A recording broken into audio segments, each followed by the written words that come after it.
शंखचूड़ ने कैसे प्राप्त किया दिव्य श्री कृष्ण का कवच? तुलसी ने क्यों ली शंखचूड़ की परीक्षा? भगवान विष्णु की कृपा से दम्भ नाम के दानव के यहाँ शंखचूड़ नाम का पुत्र पैदा हुआ, जो कि विष्णु भक्त और बेहद पराक्रमी था। उसने पुष्कर में ब्रह्मा जी की घनघोर तपस्या की। उसने अपने मन को एकाग्र किया और इंद्रिय सुख को त्याग कर ब्रह्म विद्या का तप करना शुरू किया।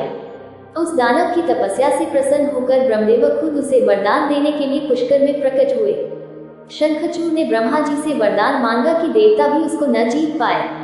उसे यह वरदान देकर ब्रह्मा जी ने उसे श्री कृष्ण का दिव्य कवच प्रदान किया और उससे कहा कि तुम अब बद्रिकाश्रम में जाओ और वहां धर्मध्वज की कन्या तुलसी से विवाह करो। वह भी उस वन में तप ही कर रही है। इसके बाद उस दानव ने उस कृष्ण कवच को गले में बांध लिया और तुलसी के पास गया। मनोहर और सौम्य तुलसी को देखकर वह दानव अति प्रसन्न हुआ। उसने तुलसी से पूछा कि आप कौन हैं और इस वन में क्यों तप कर रही है? तुलसी ने कहा कि मैं धर्मध्वज की कन्या हूँ और इस तपोवन में तप करती हूँ। तुम कौन हो? इस वन से जल्दी से चले जाओ। इसके बाद मन मुस्कान वाली तुलसी की ओर देखकर दानव बोला, तुम पतिव्रता हो और मैं भी कामी और दुष्ट नहीं हूँ। हम दोनों की एक ही बुद्धि है।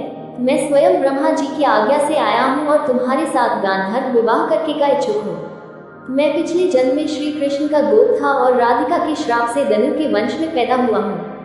मुझे कृष्ण की कृपा से मेरे पिछले जन्म का स्मरण है।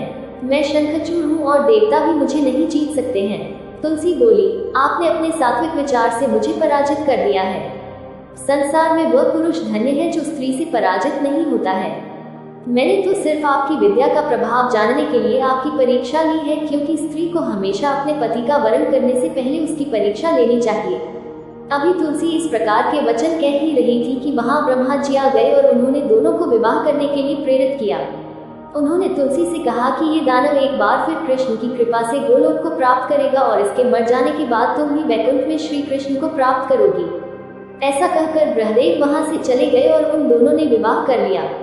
इस प्रकार शंखचूड़ तुलसी से विवाह करके अपने पिता के घर को चला गया और अपनी सुंदर पत्नी के साथ रमण करने लगा।